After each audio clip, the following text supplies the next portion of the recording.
Right, so this is D1 from Summer 2013. The list below is to be sorted into increasing order using bubble sort. Bubble sort. I'll say it again. Bubble sort. Yeah. That's because a few of you didn't use bubble sort. Did you use shuffle sort? No, I just wrote 51 instead of 57. Show which values are compared and which are swapped in the first pass.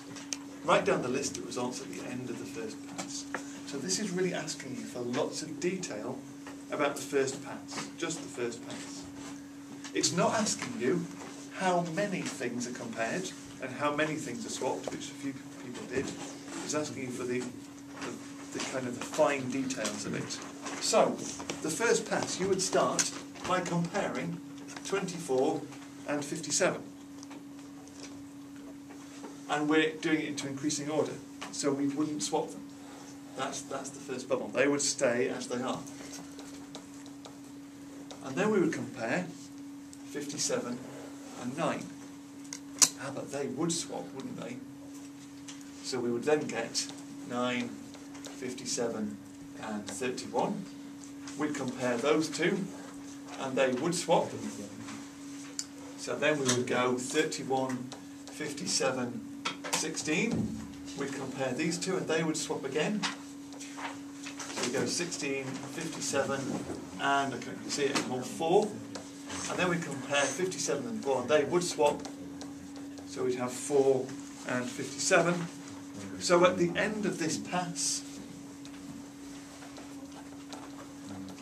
our list says 24, 9, 31, 16, 4, 57.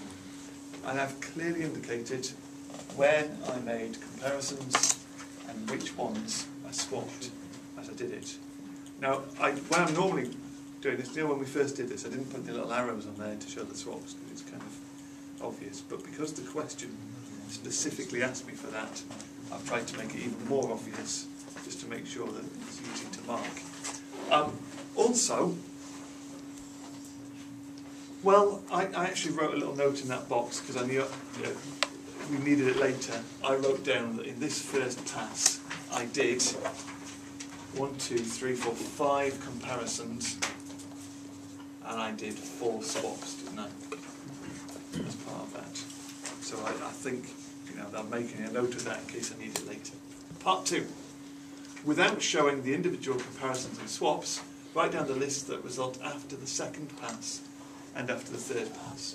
So we're not going to do all this detail now, but for part 2, we're going to do our second pass, and that's going to give us, well, that would be 24 and 9, they would swap. 24 and 31 wouldn't swap. 31 and 16 would swap. The 31 and the 4, they would swap. The 31, well, the 57 we already knew is in the right place. So we're there. And the third pass,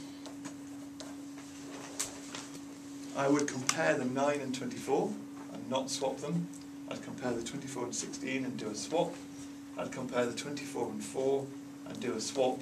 I know that those two are already in the right place, so I wouldn't do any comparisons there. So that's the end of the third pass. And then part 3 said, in total there will be 5 passes made in carrying out bubble sort on the list. Write down how many swaps are made in each pass. Okay. So there, we've done first, second and third. We now need to think what happens all the way through. Well, in our first pass, we did 4 swaps, didn't we? We've just gone back and checked that. In the second pass, which is written up there, let's check what happened in that second pass. We swapped.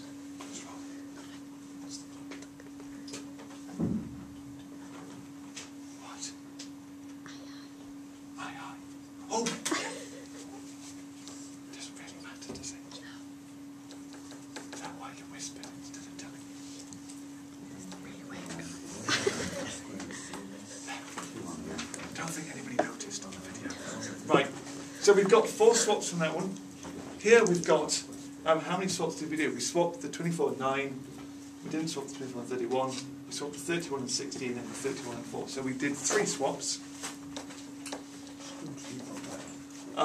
During our third pass, we didn't swap the 9 and 24, but we did swap the 24 and 16 and the 24 and 4. We did 2 swaps there. The fourth pass, well, we know that by the third pass those 3 are in the right places, so what would happen? We would look at the 9 and 16 and not swap them. We'd look at the 16 and 4 and swap them. So that's the fourth pass, and it involves just 1 swap. And the fifth pass involves us looking only at the 9 and 4 and swapping them. So that would, do I need to write it out? I didn't need to. So that involved 1 swap as well at the end. Notice, just in case you feel confused at the end of this, we have this thing that says that you stop the bubble sort when you have a complete pass with no swaps. We haven't had a complete pass with no swaps. But that's not the only way that you stop the bubble sort. You also stop the bubble sort if you've got nothing left to compare. And this was one of those cases where you got to the end of it. We now, the next pass would involve there'd be nothing left to compare, because we know that the last 5 numbers are in the right place after 5 passes, and there only were 6 numbers. So actually we've reached the stop point anyway, despite having a pass with no swaps. There you go. You need to show all of that detail. That's it.